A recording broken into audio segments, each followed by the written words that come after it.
Russia থেকে Crimea এবং অবরুদ্ধ দক্ষিণ ইউক্রেনে যাওয়ার প্রধান রাস্তাটি ৩৯০ মাইল দীর্ঘ। এই লম্বা সড়কের দুপাশে এখন মাইলের পর মাইল ছড়িয়ে রয়েছে পুড়ে কয়লা হয়ে যাওয়া সামরিক যান, ট্যাঙ্কার, ট্রাক আর ট্রাক্টর ট্রেইলারের কঙ্কাল।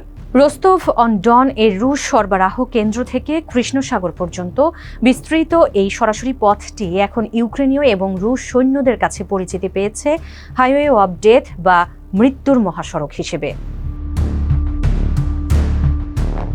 2026-এর এপ্রিল থেকে ইউক্রেনীয় ড্রোনের একের পর এক জোরালো ঢেউ আজব সাগরের উপকূলবর্তী এই গুরুত্বপূর্ণ রুটটিকে প্রায় অচল করে দিয়েছে।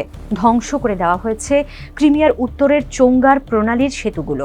সামুদ্রিক রুট আর ট্রেন যোগাযোগ ব্যাহত হওয়ায় ক্রিমিয়ায় পৌঁছানোর একমাত্র পথ হিসেবে এখন কেবল পূর্ব ক্রিমিয়ার কার্চ ব্রিজটি অবশিষ্ট রয়েছে।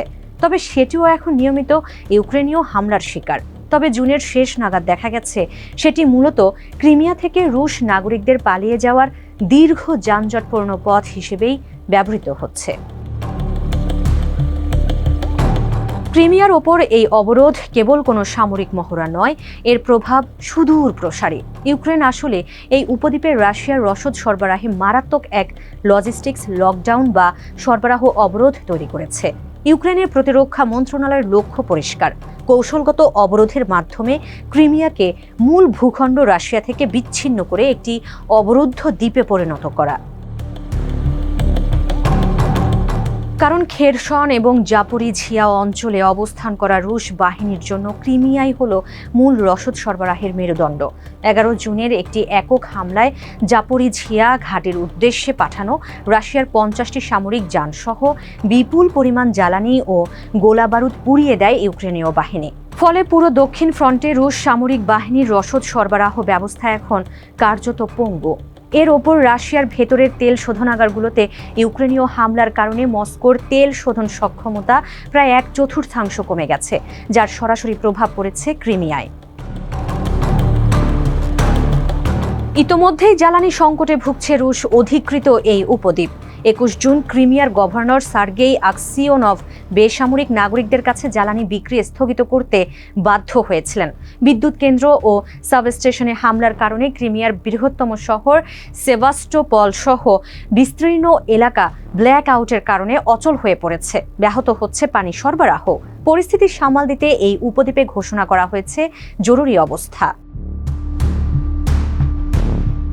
জনগণের এই তীব্র অসন্তোষ মোকাবিলা করতে এবং ক্ষয়ক্ষতি সামলাতে রাশিয়া ফ্রন্ট লাইন থেকে সৈন্য ও এফএসবি কর্মকর্তাদের সরিয়ে এনে ক্রিমিয়ায় মোতায়েন করছে, যা রাশিয়ার মূল যুদ্ধক্ষেত্রের মনোযোগ ও ক্ষমতাকে ঘুরিয়ে দিচ্ছে ভিন্ন দিকে।